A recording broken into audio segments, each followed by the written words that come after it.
أعوذ بالله من الشيطان الرجيم. بسم الله الرحمن الرحيم.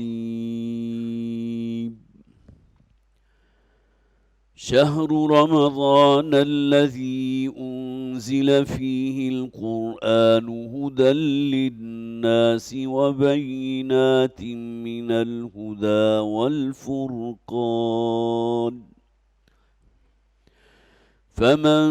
شهد منكم الشهر فليصم، ومن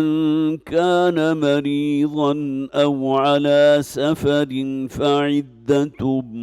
من أيام أخر، يريد الله بكم اليسر ولا يريد بكم العسر ولتكملوا العدة ولتكبروا الله على ما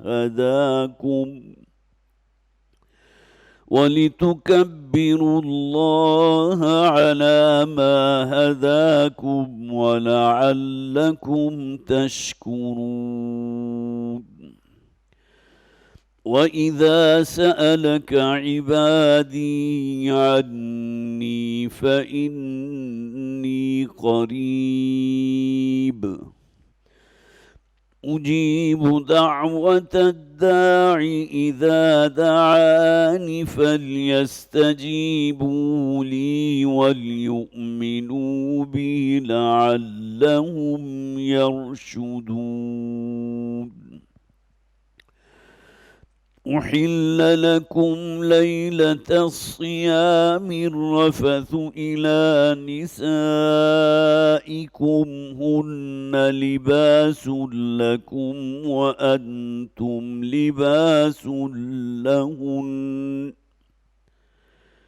علم الله أنكم كنتم تختانون أنفسكم فتاب عليكم وعفى عنكم، فالآن باشروهن وابتغوا ما كتب الله لكم، وكلوا واشربوا حتى يتبين لكم الخيط الأبيض من الخيط الأسود من الفجر، ثم أتموا الصيام إلى الليل ولا تباشروهن وأنتم عاكفون في المساجد، تلك حدود الله فلا تقربوها، كذلك يبين الله آياته للناس لعلهم يتقون. ولا تأكلوا أموالكم بينكم بالباطل وتدلوا بها إلى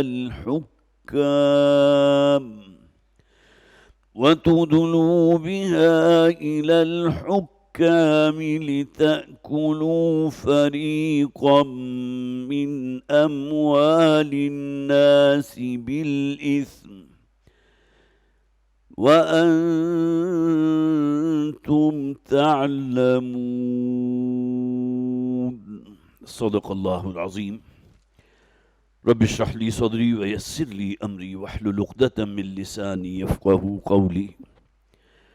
اللهم ألهمنا رشدنا وأعذنا من شرور أنفسنا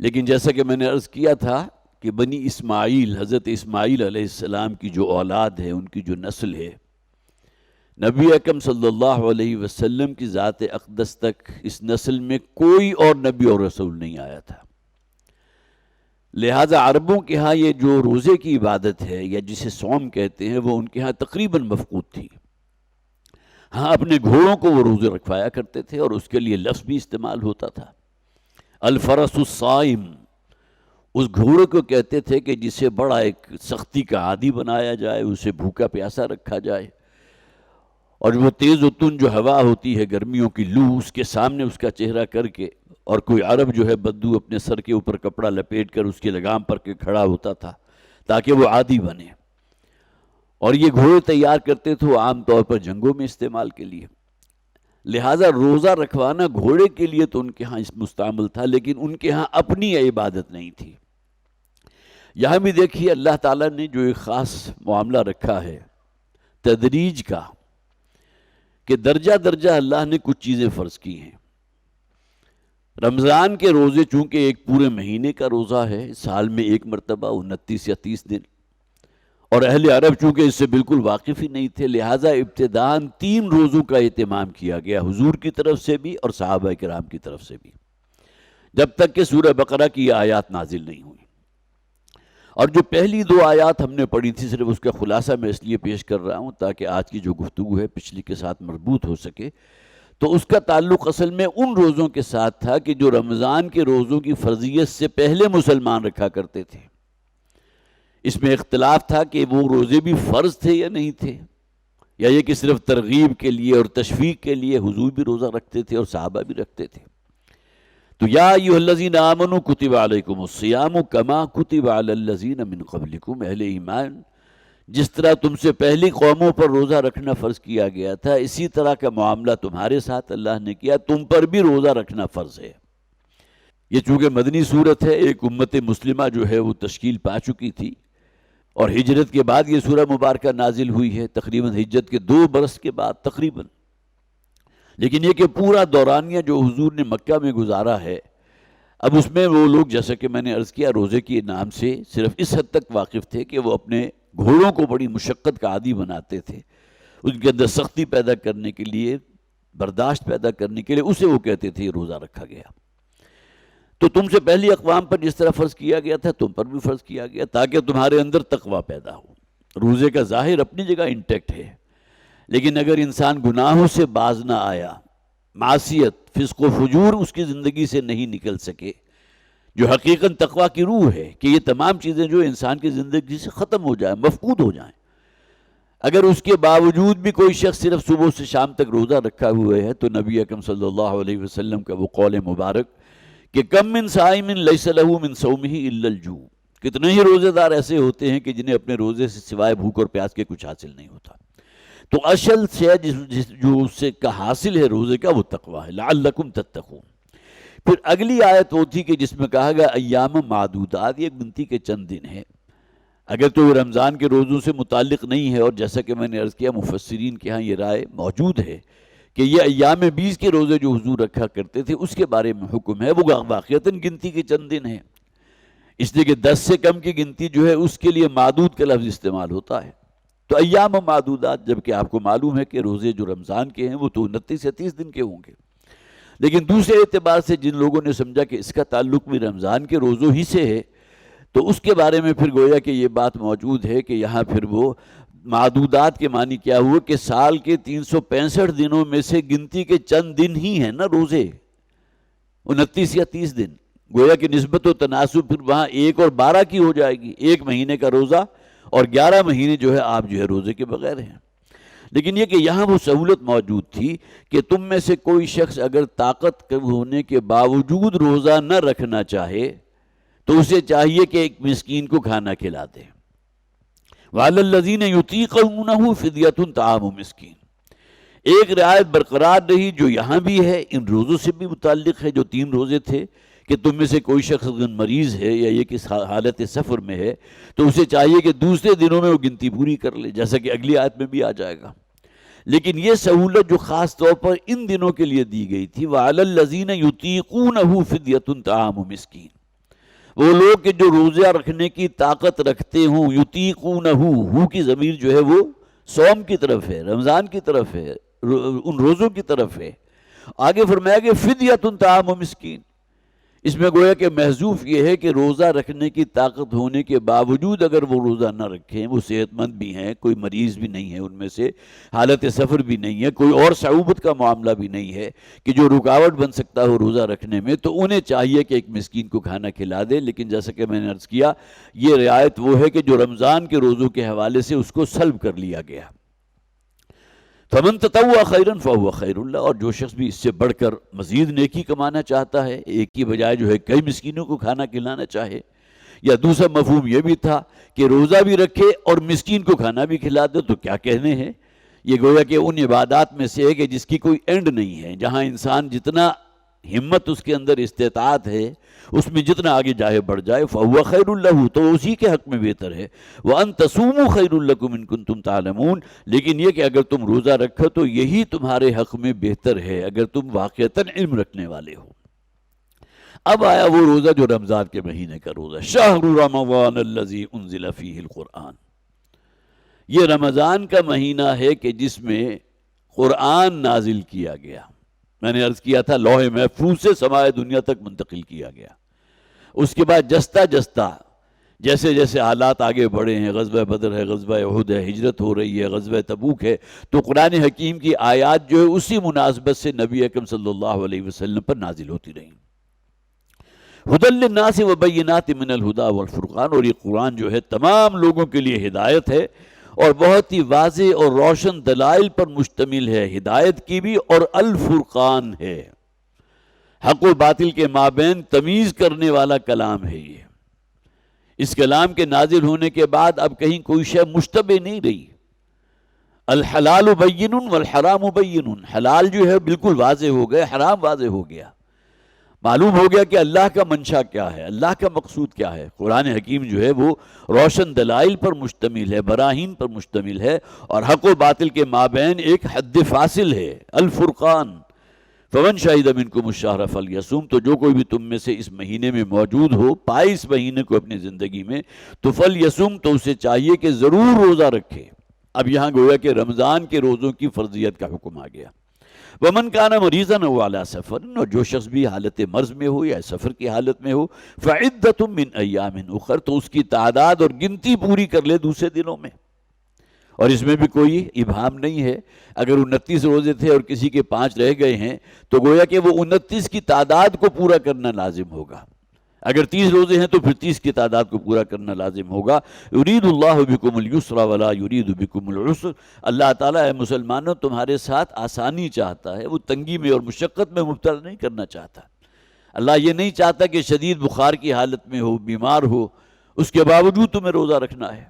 جیسا کہ نماز کے معاملے میں ہے، اگر کوئی شخص جو ہے کسی کوئی عارضہ ایسا ہے، یا فرض کیجئے کہ پانی دستیاب نہیں ہے تو تیمم کر لے، لیکن نماز نہیں چھوڑیں گے۔ کھڑے ہو کر نہیں پڑھ سکتا، جو بھی مناسک ہے نماز کے، جو بھی اراکین ہیں ادا نہیں کر سکتا، تو بیٹھ کر پڑھ لے، لیٹ کر پڑھ لے، اشاروں سے پڑھ لے،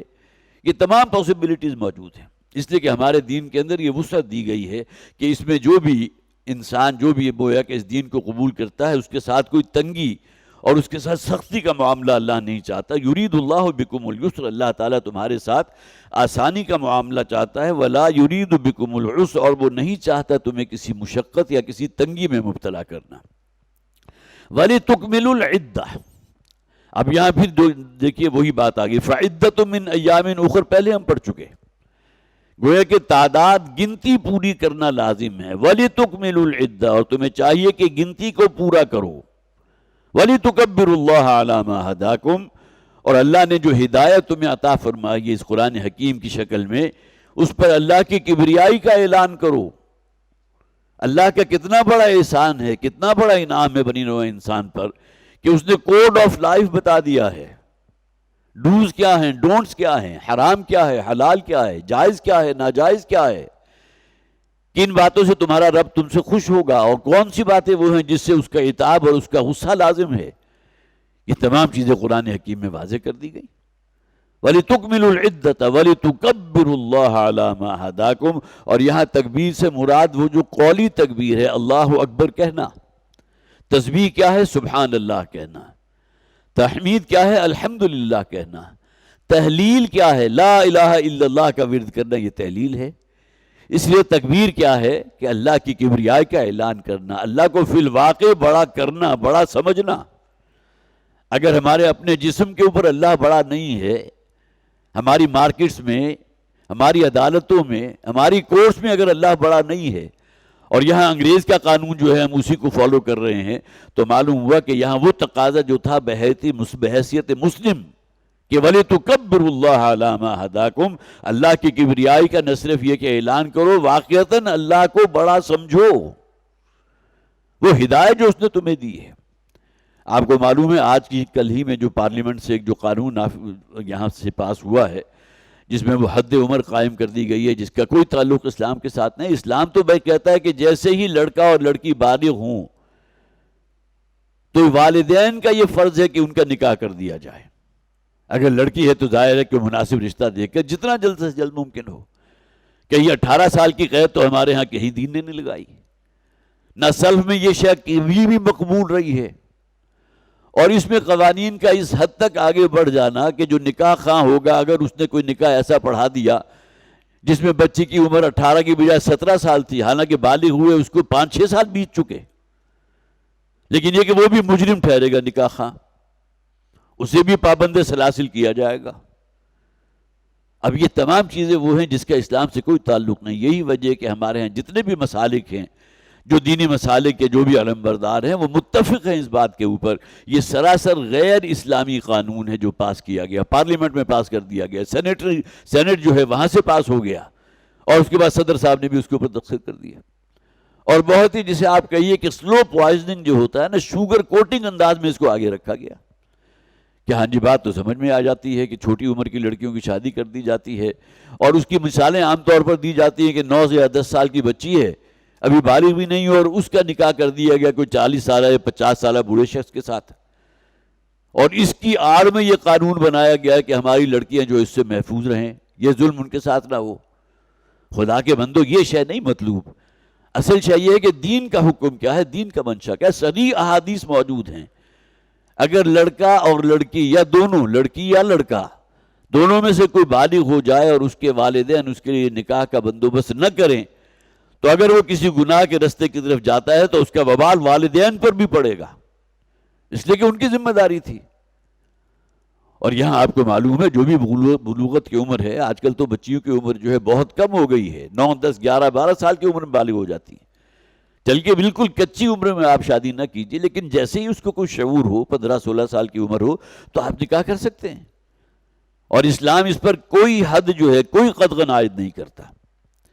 لیکن بہرحال یہ اسلامی جمہوریہ پاکستان ہے جہاں بہت سے ٹرانسجینڈر جیسے قوانین جو ہیں،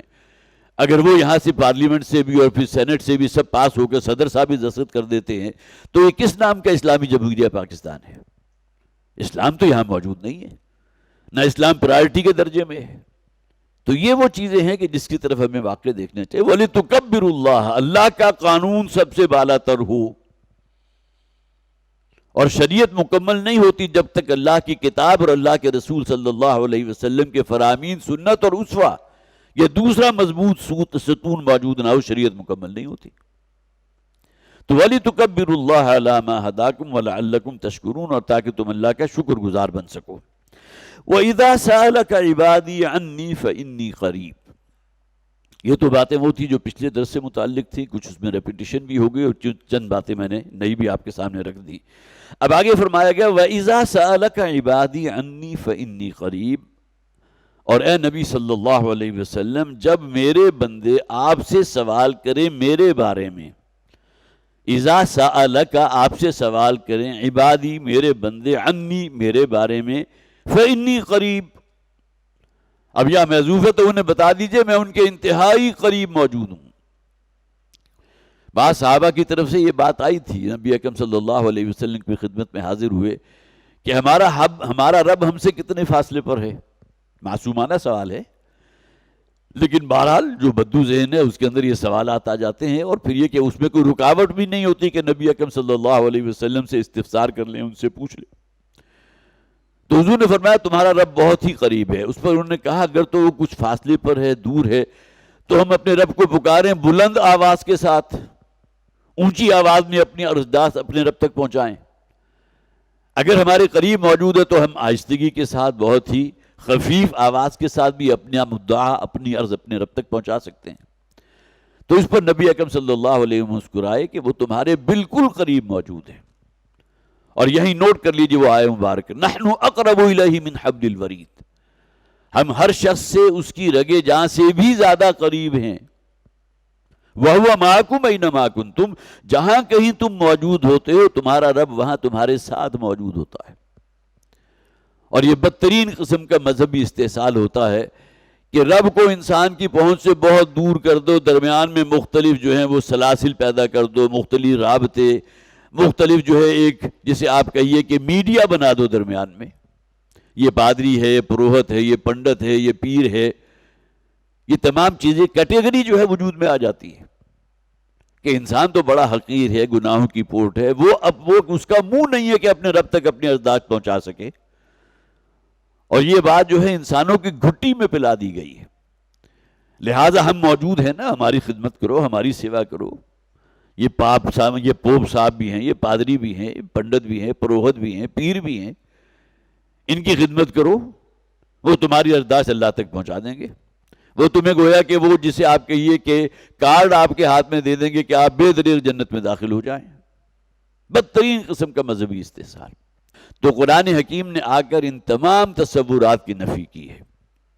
کوئی شخص اپنے رب سے اتنا قریب ہے، اس کا رب اس کے اتنا قریب ہے جتنا کہ تمہاری اپنی شاہ رگ، اس سے زیادہ قربت کا کوئی تصور نہیں کر سکتے۔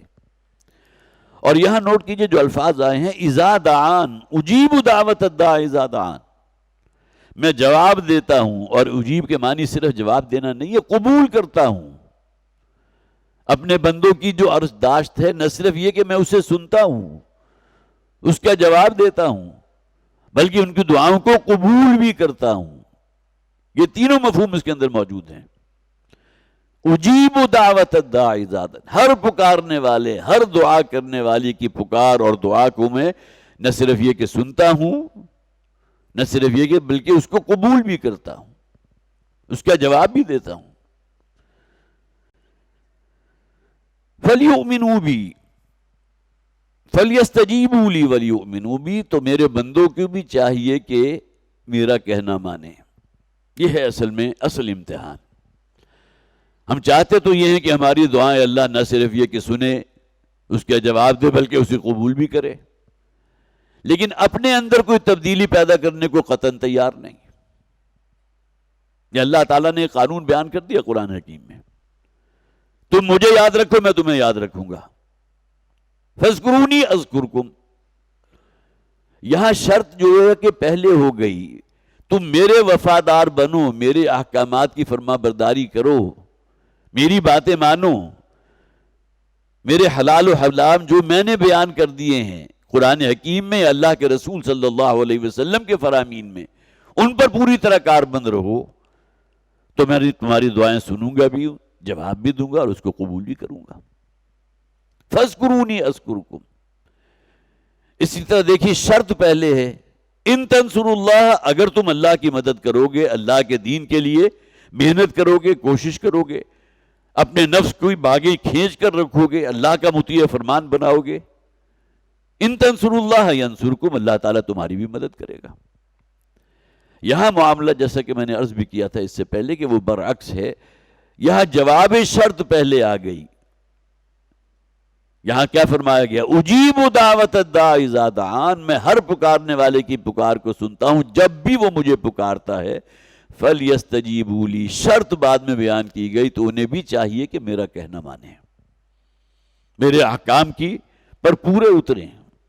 میری فرما برداری اختیار کریں۔ میں نے جو کچھ بیان کر دیا قرآن حکیم میں، ڈوز ہیں، ڈونٹ سے، یہ کرنا ہے، یہ نہیں کرنا ہے، یہ شریعت ہے، یہ فسق و فجور ہے، اس کے قریب نہ جاؤ، جیسا کہ بہت سی چیزوں کے بارے میں قرآن میں آیا، وَلَا تَقْرَبُوهَا وَلَا تَقْرَبُوا الزِّنَا، یہ زنا کے تو قریب تک نہ پھٹکو، وَلَا تَقْرَبُوا مَالَ الْيَتِيمِ إِلَّا بِالَّتِي هِيَ أَحْسَنُ، یہ یتیم کا مال، اس کی جائیداد کو ہڑپ کرنے کی اگر ہوس تمہارے اندر موجود ہے تو نوٹ کر لو اللہ نے کیا کہا، اس کے قریب تک نہ بھاؤ، یہ خیال جو ہے اپنے ذہن سے نکال دو، اس لیے کہ بہت بڑا ظلم ہوگا جس کے بارے میں قرآن میں فرمایا گیا وہ لوگ کہ جو یتیموں کا مال یا وراثت کا مال ہڑپ کر جاتے ہیں، اس دنیا میں تو اس کا آگ ہونا ان پر نمایاں نہیں ہوتا، لیکن آخرت میں یہی مال جو ہے ان کے معدوں میں، ان کے پیٹوں میں آگ بڑھ کر بھڑکے گا۔ یہ قرآن حکیم میں موجود ہے۔ تو یہ جو معاملہ ہے فَلْيَسْتَجِيبُوا لِي وَلْيُؤْمِنُوا، بھی یہاں شرط کو جو ہے وہ مؤخر کر دیا گیا، تو انہیں بھی چاہیے کہ میرا کہنا مانے، اور پھر یہ کہ میری باتوں پر یقین رکھے، حرام و حلال اس کو باقی۔ اور یہاں دعا کے حوالے سے چند باتیں میں نے خاص طور پر نوٹ کی تھی۔ دیکھیے دعا کی قبولیت یا اللہ تعالیٰ آپ کی دعا کی بارگاہ، آپ کی دعا کو اپنی بارگاہ میں قبول فرمائے، اس کے لیے سب سے بنیادی شرط کیا ہے؟ اکل حلال۔ انسان کے معاش میں کوئی حرام شامل نہ ہو۔ احادیث اس کے اوپر گواہ ہیں، وہ حدیث بارہا آپ نے سنی جس میں نبی اکرم صلی اللہ علیہ وسلم نے ایک شخص کا تذکرہ کیا ہے کہ کہیں دور دراز سے آیا، بیت اللہ پہنچ گیا، بیت اللہ کے پردے پکڑ پکڑ کر اللہ کو پکار رہا ہے، دعائیں کر رہا ہے، مناجات کر رہا ہے۔ اللہ تعالیٰ ایسے شخص کی دعا سنتا ہی نہیں سرے سے، اس لیے کہ اس کا کھایا پیا حرام کا ہے، اور جو اس کے جسم کے اوپر احرام کی چادر ہے وہ حرام کے مال سے خریدی گئی ہے۔ مطعمہ حرام وملبسہ حرام وغذی بالحرام۔ تو اکل حلال وہ شے ہے کہ جو بنیاد بنتی ہے دعا کی سماعت اور قبولیت کی۔ اور اس کے علاوہ بہت سی ایسی مقامات بھی ہیں جو دعا زیادہ قبول ہوتی ہے۔ اب حج کی عبادت جو ہے بالکل قریب ہے، میدان عرفات میں خاص طور پر جو وقت ہے آپ کا جو وہاں گزارتے ہیں آپ میدان عرفات کے اندر، اس کی دعاؤں کو قبولیت کا بہت سی احادیث میں ذکر موجود ہے۔ اسی طرح حالت سجدہ میں انسان کی دعا قبول ہوتی ہے۔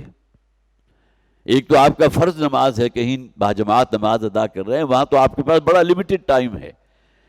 وہاں تو سجدے میں جب امام جائے گا اللہ اکبر کہے گا تو آپ نے سجدے میں جانا ہے، وہاں دعاؤں کا وقت نہیں ہوتا ہے سوائے اللہ کی تسبیح کیجئے، سبحان ربی العالی سبحان ربی العالی۔ اور سجدے میں کچھ اور دعائیں بھی نبی اکرم صلی اللہ علیہ وسلم سے منقول ہیں، جس کے اندر سبحانک اللہم وبحمدک استغفرک واتوب الیک، بہت جامع، بہت خوبصورت دعا، جس میں استغفار بھی آ گئی، توبہ بھی آ گئی، اللہ کی حمد بھی آ گئی، اللہ کی تسبیح بھی آ گئی، سبحانک اللہم وبحمدک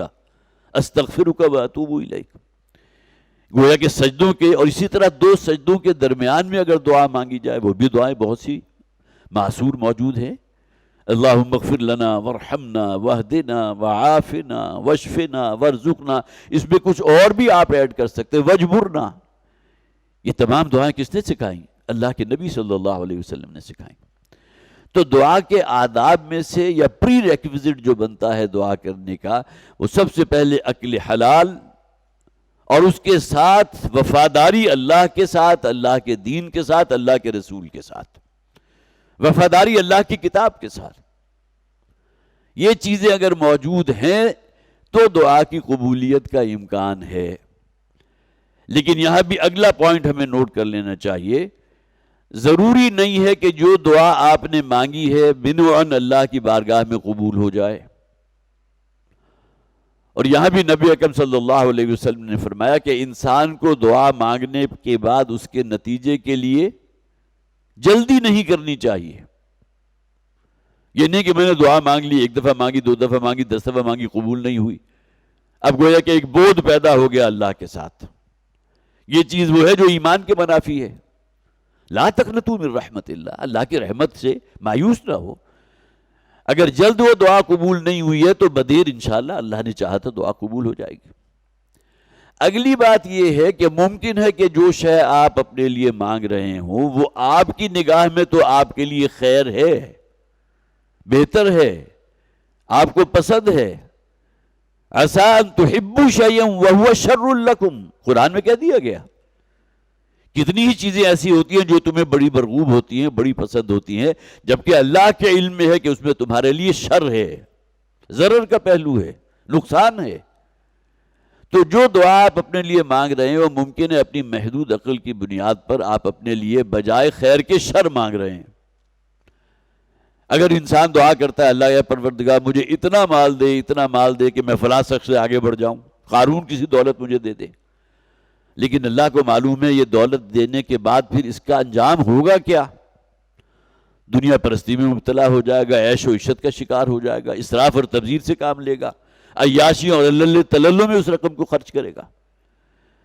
تو دعا مانگنا گویا کہ ایک تو اس میں جلدی نہ کرے، اور دوسرے یہ بات اپنے پیش نظر رکھیے کہ ممکن ہے کہ جو شے آپ اپنے لیے مانگ رہے ہوں اللہ کے علم کامل میں وہ آپ کے لیے خیر نہ ہو، شر ہو۔ اسی کا نتیجہ کیا نکلے گا کہ ایک تو یہ ہو سکتا ہے جو شے آپ نے مانگی اللہ سے، اللہ آپ کو اس سے بڑھ کر بہتر شے عطا فرما دے۔ ہوتا ہے ایسے، آپ نے تو اپنی دانش میں کوئی شے اللہ سے دعا کر کے مانگ لی، لیکن اللہ نے اس سے کہیں بہتر معاملہ آپ کے لیے کر دیا۔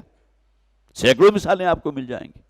تو گویا کہ دعا کا من و عن قبول ہو جانا، یا یہ کہ اس سے کہیں بڑھ کر بہتر آپ کو مل جانا، یہ کہیں بہتر ہے۔ پھر یہ بھی ہے کہ دعا کے نتیجے میں اللہ تعالیٰ کسی برائی کو، کسی مصیبت کو، کسی بیماری کو، کسی مشقت کو آپ پر سے ٹال دے۔ گویا کہ یہ بھی نتیجہ نکل سکتا ہے کہ آپ کی دعا تو قبول نہیں کی اللہ نے، اس لیے کہ اس میں آپ کے لیے خیر نہیں تھی، لیکن اللہ نے فلاں مصیبت ہے، فلاں بیماری ہے، وہ آپ پہ سے ٹال دی۔ اور سب سے آخری بات یہ بھی ہو سکتی ہے کہ وہ دعا آپ کے لیے اللہ تعالیٰ آخرت میں ذخیرہ فرما دے، وہ توشہ آخرت بن جائے گی، گویا کہ بہت بڑی نیکی شمار ہوگی اللہ کے ہاں، اس لیے کہ الدعاء مخ العبادہ، یہ حدیث کے الفاظ ہیں کہ حضور نے فرمایا عبادت کا جوہر اور اس کا عرق جو ہے وہ دعا ہے، اور دعا اصل میں نتیجہ ہوتا ہے اللہ پر محکم ایمان کا، یقین اللہ پر، اللہ کے رسول پر، اللہ کی کتاب پر، جو میں نے شرط اول کے طور پر آپ کے سامنے رکھا تھا، اکل حلال اور وفاداری اللہ کے ساتھ، اللہ کے رسول کے ساتھ، اللہ کی کتاب کے ساتھ۔ تو یہاں فرمایا گیا اجیب دعوت الداعی اذا دعان، میں ہر پکارنے والے کی پکار کا جواب دیتا ہوں، اس میں تینوں چیزیں آ جائیں گی، سنتا ہوں، جواب دیتا ہوں، قبول کرتا ہوں۔ فَلْيَسْتَجِيبُوا لِي وَلْيُؤْمِنُوا بِي، استجابت کیا ہے؟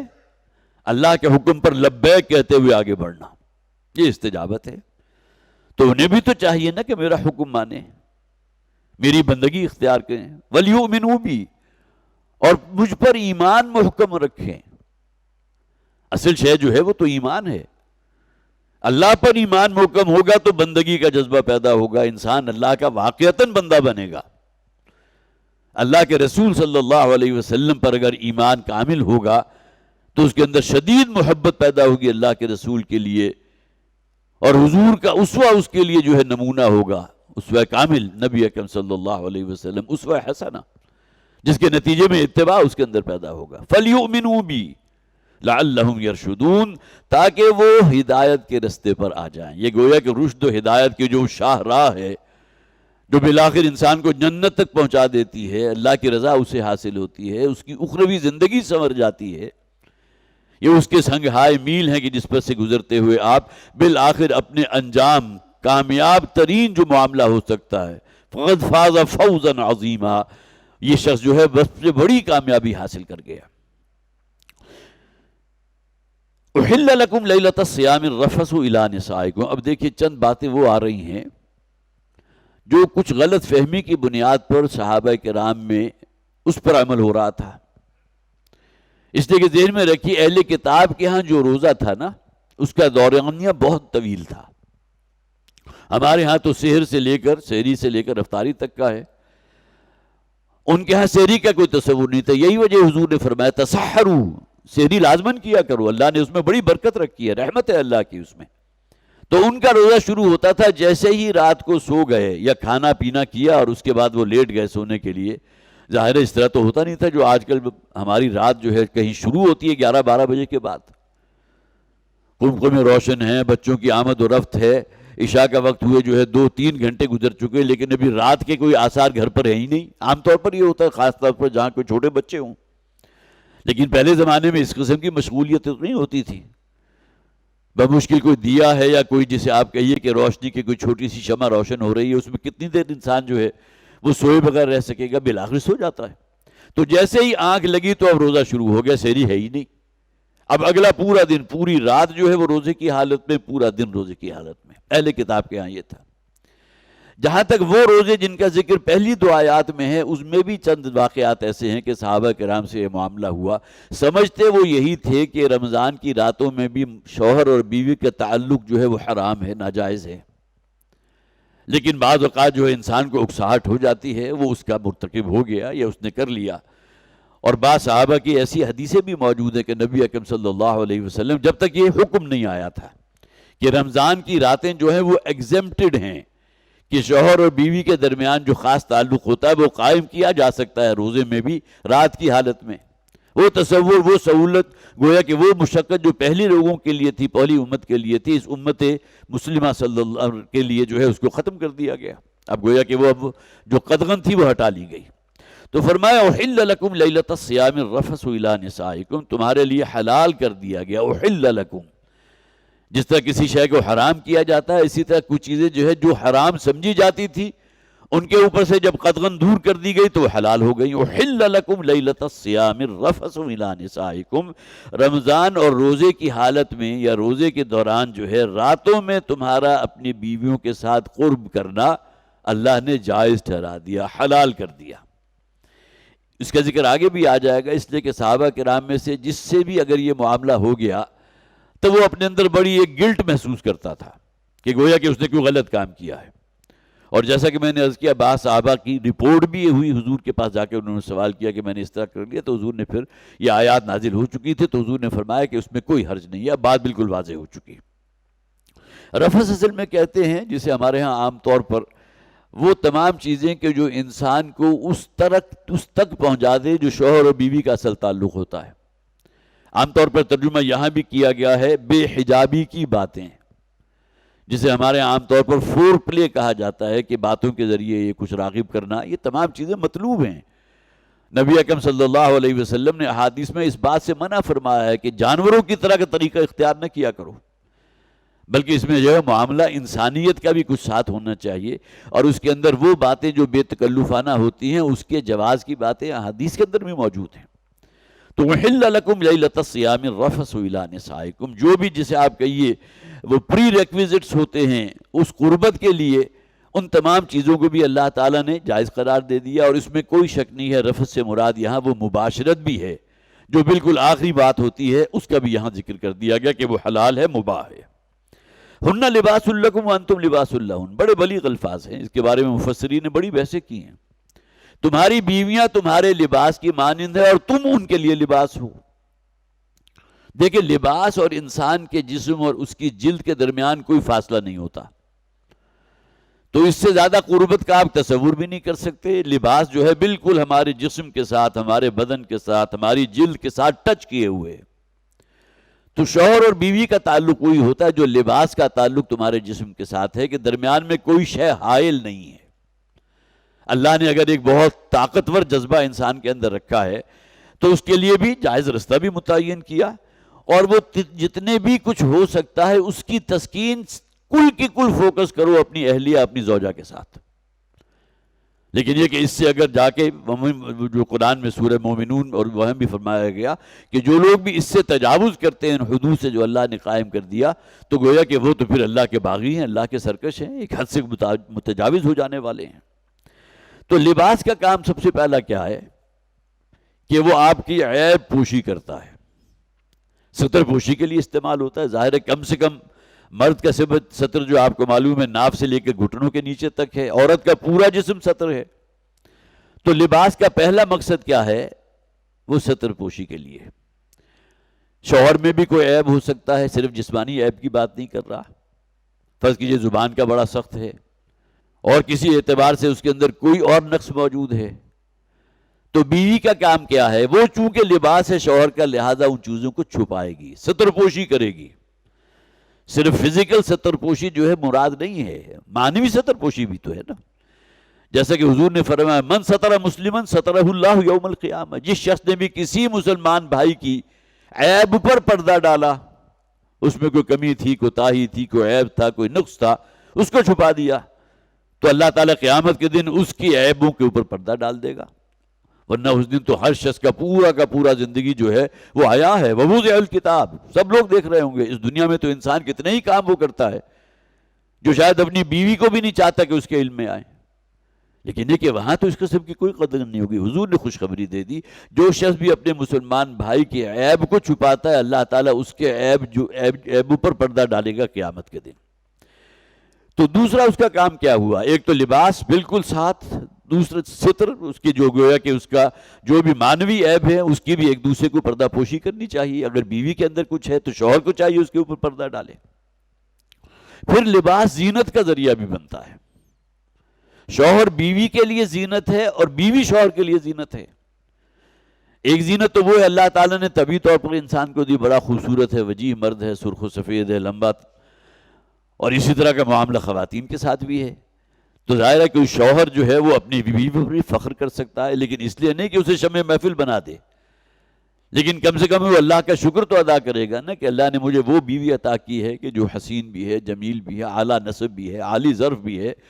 بہت اچھے اخلاق اس کے اندر ہیں۔ تو دونوں ایک دوسرے کے لیے زینت بھی ہے۔ لباس کیا بات معاملہ جہاں تک ستر پوشی کا ہے وہیں زینت بھی ہے۔ وریشہ کے الفاظ قرآن حکیم میں آئے کہ ہم نے انزلنا الیکم لباسا یواری سوآتکم وریشہ، وہ تمہارے عیبوں پر بھی پردہ ڈالتا ہے، تمہاری ستر پوشی بھی کرتا ہے، اور اسی طرح تمہارے لیے زینت کا معاملہ بھی ہے۔ اور پھر اگلی بات یہ ہے کہ یہ لباس وہ ہے جو آپ کو پروٹیکٹ کرتا ہے۔ شدید گرمی ہے، آپ نے لباس اتار کر دیکھیے کہ سورج کی جب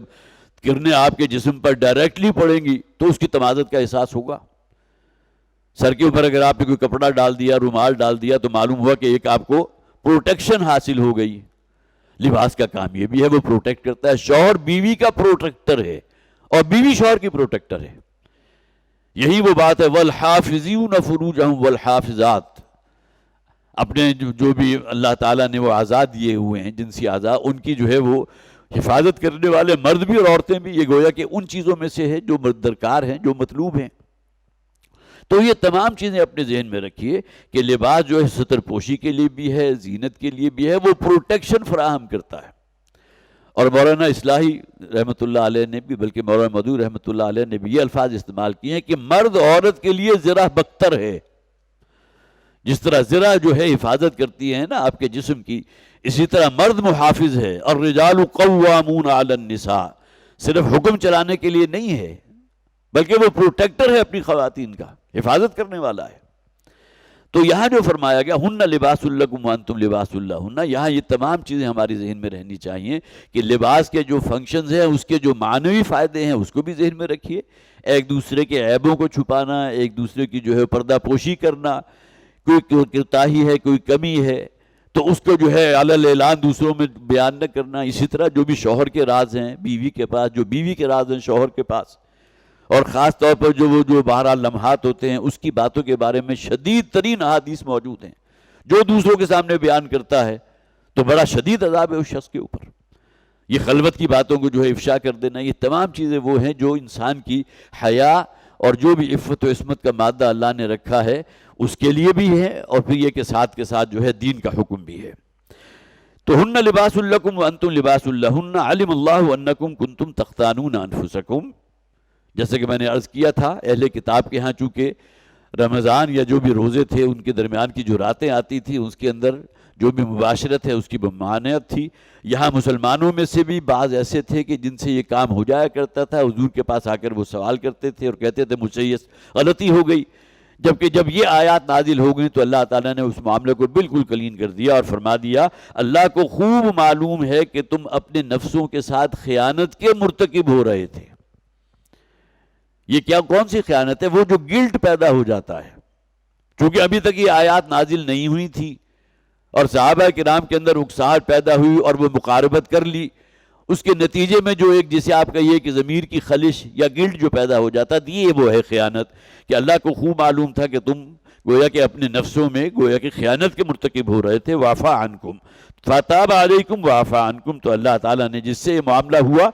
ان سے معاف بھی کیا اور پھر یہ کہ ان کی توبہ بھی قبول فرمائی۔ فالآن باشروہن، اب یہاں گویا کہ اجازت دے دی گئی کھلے الفاظ میں کہ رمضان کی راتوں میں تمہارا میاں اور بیوی کا باہمی تعلق قائم کرنا، اس کے اندر کوئی حرج کی بات نہیں ہے۔ ہمارے دین میں یہ وہ رحمت کا معاملہ ہے جو پہلی شریعت میں موجود نہیں تھا۔ اہل کتاب کے ہاں آج بھی وہی جو ہے قوانین نافذ ہیں کہ رات کے اوقات میں جو ہے وہ اپنی بیوی کے ساتھ بھی مباشرت کا معاملہ نہیں کر سکتے، فَالْآنَ بَاشِرُوهُنَّ، تو ٹھیک ہے، اللہ کی طرف سے اجازت ہے، اب تم مقاربت کر سکتے ہو، وَابْتَغُوا مَا كَتَبَ اللَّهُ لَكُمْ، اور یہ بات ذہن میں رکھو کہ یہ کام صرف لذت کے حصول کے لیے نہیں ہوتا۔ ٹھیک ہے، اللہ تعالیٰ نے ایک انسٹنکٹ رکھی ہے انسان میں، یہ سکون حاصل کرنا شوہر کا بیوی کے ذریعے اور بیوی کے شوہر کے ذریعے، یہ گویا کہ بیسک انسٹنکٹ ہے جو انسان کے اندر اللہ نے رکھ دی، لیکن صرف یہی شے مقصود نہیں ہے، صرف لذت حاصل کرنا مقصود نہیں ہے۔ وَابْتَغُوا مَا كَتَبَ اللَّهُ لَكُمْ، اور تلاش کرو وہ جو اللہ نے تمہارے لیے لکھ دیا۔ یہاں سب مفسرین کا اجماع ہے اس بات پر، گویا کہ وہ اولاد جو اللہ نے تمہارے مقدر کی ہے، ذریعہ تو یہی بنے گا نا، شوہر بیوی کا باہمی تعلق ہوگا تو اولاد آگے پیدا ہوگی، تو صرف حصول لذت جو ہے وہی جو ہے وہ کفایت نہیں کرے گا، بلکہ یہ کہ تمہیں چاہیے کہ اپنے دعا بھی کرو اللہ کے حضور، اے پروردگار مجھے اولاد نرینہ عطا فرما دے، وہ اولاد کے جو تیری فرما بردار ہو، جیسا کہ ہے ربنا ہب لنا من ازواجنا وذریاتنا قرۃ اعین واجعلنا للمتقین اماما، ہمارے آنے والی نسل جو ہے، آنے والی اولاد جو ہے وہ فرما برداروں پر مشتمل ہو، وہ گویا کہ ہم پیشوا ہوں ان کے جو متقی ہیں، جو فرما بردار ہیں۔ وَقُلُوا وَاشْرَبُوا حَتَّى يَتَبَيَّنَ لَكُمُ الْخَيْطُ الْأَبْيَضُ مِنَ الْخَيْطِ الْأَسْوَدِ مِنَ الْفَجْرِ، اور کھاؤ اور پیو یہاں تک کہ سفید دھاری یا سفید دھاگا یا سفید ڈوری ممیز نہ ہو جائے سیاہ ڈوری سے، من الفجر، صبح کے اوقات میں۔ اب دیکھیے یہ گھڑیاں جو ہیں یہ تو بعد کے دور کی پیداوار ہیں نا۔ ایک حدیث میں یہ بھی موجود ہے کہ ایک موقع پر نبی اکرم صلی اللہ علیہ وسلم کو بتایا گیا کہ کچھ حضرات جو ہیں وہ سیری کر رہے تھے، اچانک جو ہے بلال نے اذان شروع کر دی، تو نبی اکرم صلی اللہ علیہ وسلم سے پوچھا گیا کہ ہم نے اس دوران بھی اپنی سیری جاری رکھی جب تک کہ سیری مکمل نہیں ہوگی، تو حضور نے ان پر کوئی گرفت نہیں فرمائی۔ وہ جسے حدود کہتے ہیں نا کہ ایک سیکنڈ ادھر سے ادھر ہو جانا، یہ اسلام کا منشا نہیں ہے، یہاں اس کے اندر ایک وسعت ہے، اور خاص طور پر اس وقت کو اگر ہم ذہن میں رکھیں جب گھڑی نام کی کوئی شے تھی نہیں، اس وقت تو اندازہ ہوتا تھا، اب فرض کیجئے کہ گھٹا ٹوپ اندھیرا بھی ہے اور کوئی دبیز بادل بھی ہیں، اب بادلوں کی وجہ سے وہ جو سفید دھاری ہے، یا وہ جسے آپ کہیے کہ وہ جو شفق کی کوئی روشنی تھوڑی سی، جسے صبح کاذب کہتے ہیں، ایک صبح صادق ہوتی ہے جو آپ کے اذان کا وقت ہے، ایک صبح کاذب اس سے بھی پہلے ہو جاتی ہے، تو یہ اوقات کا تعین جس طرح ہم نے اپنے ہاں جو ہے بہت ہی محدود کر دیا ہے، اس کا معاملہ اس دور میں اس درجے سینسیٹیو نہیں تھا، بلکہ چند احادیث میں حضور نے اجازت دی ہے اگر اذان شروع ہو کر اور اس وقت تک اگر تمہارا کھانا مکمل نہیں ہوا تو آخر تک بھی اس کو کنٹینیو کر سکتے ہو۔ تو یہ چیزیں ہمیں اپنے ذہن میں رکھنی چاہیے، اگرچہ اصول یہ ہے کہ اب چونکہ ہمارا جو بھی سائنٹیفک گیجٹس ہیں اس میں ہمیں خوب معلوم ہے اتنے بج کر اتنے منٹ ایون سیکنڈز کے اوپر غروب آفتاب ہوگا یا طلوع آفتاب ہوگا، اور طلوع آفتاب سے تقریباً 1.5 گھنٹہ پہلے جو ہے وہ جسے آپ کہتے ہیں کہ وہ سحری کا وقت جو ہے وہ شروع ہو جاتا ہے، سحری کا وقت جو ہے ختم ہو جاتا ہے، یہ تمام چیزیں آج کے دور میں بہت سہولت کے ساتھ ہیں، اور اس میں بہت زیادہ سینسیٹیو ہو جانا، خاص طور پر افطاری کے اوقات میں جو ہے کسی زمانے میں ہوتا تھا تو لوگ جو ہے وہ ٹی وی لگا کر بیٹھے ہوئے ہیں اور جب تک اس کی اذان نہیں ہوگی وہ اپنا روزہ افطار نہیں کرتے تھے،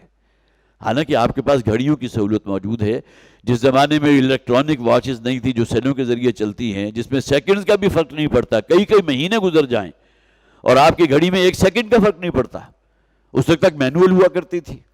تو لیکن اس کے باوجود جو ہے لوگ اگر اس کا اہتمام نہ کریں اور اس میں انتظار کرتے رہیں جب تک کہ کچھ اندھیرا خوب نہ ہو جائے، اس وقت تک روزہ افطار نہیں کریں گے، تو یہ بھی وہ شے ہے جسے نبی اکرم صلی اللہ علیہ وسلم نے پسند نہیں فرمایا، بلکہ ایک حدیث میں حضور نے یہ بھی فرمایا میری امت خیر پر رہے گی جب تک کہ وہ افطار میں تقدیم کرتی رہے گی، اگر تاخیر کریں گے اور انتظار کریں گے ابھی فلاں آواز آ جائے، ابھی مسجد کی آواز نہیں ہے، اب یہ نہیں آئی، جبکہ آپ کے پاس جو ہے وہ سائنٹیفکلی معلوم ہے کہ 5:27 کے اوپر روزہ کھلے گا اور آپ کو یقین ہے کہ آپ کی گھڑی صحیح ہے تو آپ کو روزہ کھول لینا چاہیے۔ لیکن اس زمانے میں ہوتا تھا، اسی طرح بعض صحابہ بھی اپنے پاس اہتمام کرتے تھے کہ اپنے صحن کے اندر 2 ڈوریاں جو ہیں وہ لٹکا دیا کرتے تھے، جیسا کہ یہاں فرمایا گیا، ایک سفید رنگ کی ڈوری ہے، ایک سیاہ رنگ کی ڈوری ہے، اور دیکھتے رہتے تھے کہ جب تک اس کے اندر کوئی فرق نہیں ہے، پہچان نہیں سکتے کہ سفید کون سی ہے، سیاہ کون سی ہے، رات کا اندھیرا ہے، لیکن اگر آپ نے کوئی شمع روشن کر دی تو ظاہر ہے فوراً پہچانی جائے گی، تو وہ بھی کوئی ڈیپینڈیبل شے نہیں تھی۔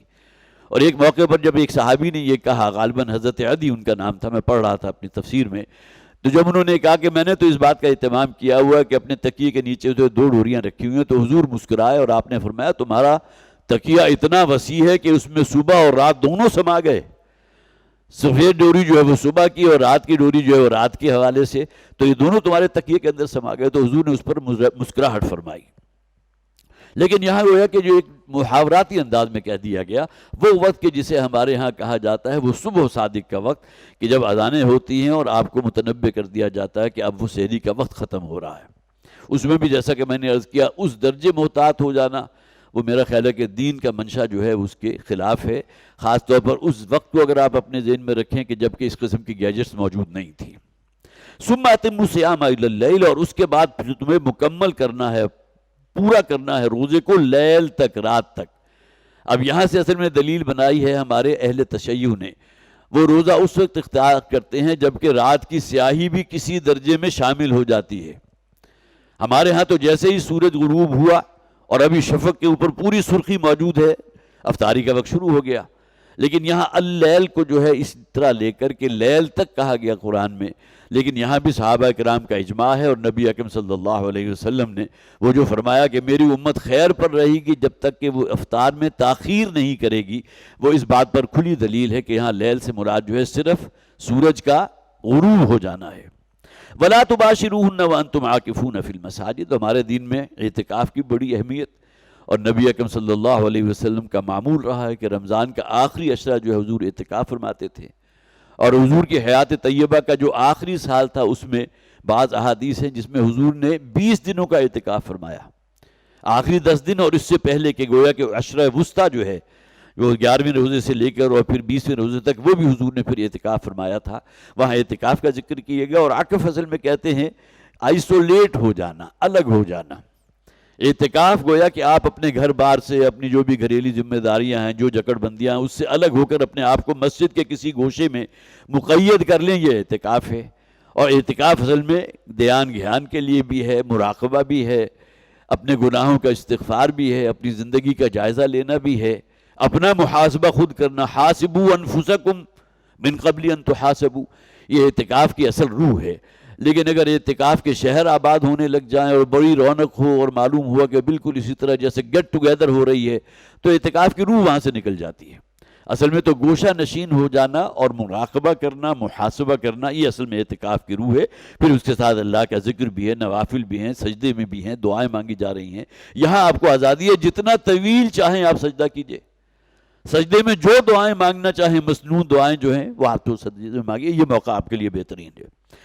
تو وَلَا تُبَاشِرُوهُنَّ، اس میں گویا کہ اب یہ رمضان کے جو آخری 10 دن ہیں ان کی راتوں کے اندر وہ جو رعایت دی گئی تھی رمضان کے بقیہ روزوں کی راتوں کے بارے میں کہ شوہر اور بیوی مقاربت کر سکتے ہیں، اس کا یہاں ممانعت آ گئی۔ وَلَا تُبَاشِرُوهُنَّ، اور اپنی بیویوں کے ساتھ مباشرت نہ کرو، وَأَنْتُمْ عَاكِفُونَ فِي الْمَسَاجِدِ، جبکہ تم اپنی مسجدوں کے اندر معتکف ہو۔ تلک حدود اللہ، اب اس میں یہ بات ہو سکتی تھی اس لیے کہ وہ بیت الخلاء اور جس طرح ہمارے ہاں جو ہے وضو کی جگہ تو نہیں ہوتی تھی، مسجد میں آپ نے اعتکاف کر لیا لیکن کسی ضرورت کے لیے گھر گئے اور گھر جا کر آپ نے وضو کیا یا کہ جو قضائے حاجت سے فارغ ہوئے، اب وہاں سے جلد از جلد واپس اپنی جگہ پر پہنچو۔ اگر وہاں اہلیہ بھی موجود ہے تو امکان ہے اس بات کا کہ کہیں معاملہ جو ہے کوئی اس اعتبار سے کوئی گڑبڑ نہ ہو جائے، لہٰذا یہاں گویا کہ منع کر دیا گیا سرے سے کہ اس میں انسان کو احادیث بھی ہیں کہ اگر کوئی کسی ضرورت کے تحت اعتکاف سے مسجد سے نکل کر کہیں گیا بھی ہے، جیسا کہ میں نے عرض کیا اب تو مسجد کے بالکل ساتھ اٹیچ ہوتے ہیں، آپ کے باتھ رومز بھی ہوتے ہیں، واش رومز بھی ہوتے ہیں، وضو خانے بھی ہیں، پہلے تو ایسا نہیں ہوا کرتا تھا، اس طرح فراوانی پانی کی تو نہیں تھی کہ آپ نے ٹوٹی کھولی اور بڑا دھارا جو ہے پانی کا بہنے لگا۔ اس وقت کو تصور کریں تو اپنے اوپر قیاس کریں تو معلوم ہوتا ہے کہ شاید ہم تو سروائیو ہی نہ کر سکتے اس ماحول کے اندر، اس قدر سخت ماحول تھا وہ۔ لیکن بہرحال جو بھی قرآن حکیم میں بیان کیا گیا، وَلَا تُبَاشِرُوهُنَّ وَأَنْتُمْ عَاكِفُونَ فِي الْمَسَاجِدِ، یہ بات واضح کر دی گئی۔ تِلْكَ حُدُودُ اللَّهِ فَلَا تَقْرَبُوهَا، یہ ہے اللہ کی حدود، یہ قوانین، وہ شریعت کے احکامات جو اللہ نے بیان کر دی، فَلَا تَقْرَبُوهَا، ان کے قریب بھی مت پھٹکو۔ کس معنی میں؟ اگر حدود کے قریب پہنچ گئے تو امکان ہے کہ اس حد کو کراس کر کے فسق و فجور میں مبتلا ہو جاؤ گے، جس کی بہترین مثال نبی اکرم صلی اللہ علیہ وسلم نے دی کہ ہر بادشاہ کی ایک چراہ گاہ ہوتی ہے، شاہی چراہ گاہ، اور جو بھی گڈریا جو بھی گلہ بان ہے اپنی بھیڑ بکریوں کو اگر اس شاہی گاہ کے قریب لے گیا تو ممکن ہے کہ اس کی جو باؤنڈری جو فصیل ہے یا جو فرض کیجئے جھاڑ جکاڑ اس کے گرد انہوں نے باڑ کی شکل میں لگایا ہوا ہے اسے کراس کر کے وہ شاہ گاہ کے اندر داخل ہو جائیں، لہٰذا اس سے فاصلے پر رہو۔ فَإِنَّ حِمَ اللَّهِ مَحَارِمُهُ، اللہ تعالیٰ کی بھی گویا کہ جس طرح بادشاہوں کی چراہ گاہ ہوتی ہے اسی طرح اللہ تعالیٰ کی بھی ایک وادی ہے جو محارم ہے، جس کے گرد گرد ایک فصیل قائم ہے، اور یہ وہ حدود اللہ ہیں۔ ان حدود سے فاصلے پر اپنے آپ کو رکھو گے تو امکان نہیں رہے گا کہ کسی گناہ میں ملوث ہو، لیکن یہ کہ اگر آپ بالکل قریب چلے گئے تو پورا امکان موجود ہے۔ اسی طرح جس کے بارے میں حضور نے فرمایا کہ بھیڑ بکریاں جو ہیں پھر شاہی چراگاہ کے اندر داخل ہو جائیں، فلا تقربوها، تو ان حدود اللہ کے قریب نہ پھٹکو۔ کذالک یبین اللہ آیاتہ للناس لعلہم یتقون، اسی طرح اللہ تعالیٰ لوگوں کے لیے اپنی نشانیاں بڑی وضاحت کے ساتھ تبیین روشن دلائل پر مشتمل ہیں آیات قرآنیہ، اور ہر قسم کی عقلی اور منطقی دلیل اس کے اندر موجود ہے، اور جو حکم اللہ نے نازل فرمایا انسان کی فطرت کے بالکل قریب ہے، فطرت دین اسلام ہے۔ تو یہ چیز وہ ہے کہ کذالک یبین اللہ آیاتی، اللہ تعالیٰ اپنی آیات کو اسی طرح لوگوں کے لیے واضح فرما دیتا ہے، لعلہم یتقون، تاکہ وہ بچتے رہیں گناہوں سے، تاکہ وہ تقوی پر گامزن رہیں، وہ رستہ جو اللہ کا دیا ہوا رستہ ہے، صراط مستقیم ہے، جو بالآخر آپ کو اپنی منزل تک پہنچا دے گا۔ اللہ تعالیٰ مجھے اور آپ کو قرآن حکیم کو سمجھنے کی، اس پر عمل کرنے کی توفیق عطا فرمائے۔ بارک اللہ لی ولکم فی القرآن العظیم ونفعنی وإیاکم بالآیات والذکر الحکیم۔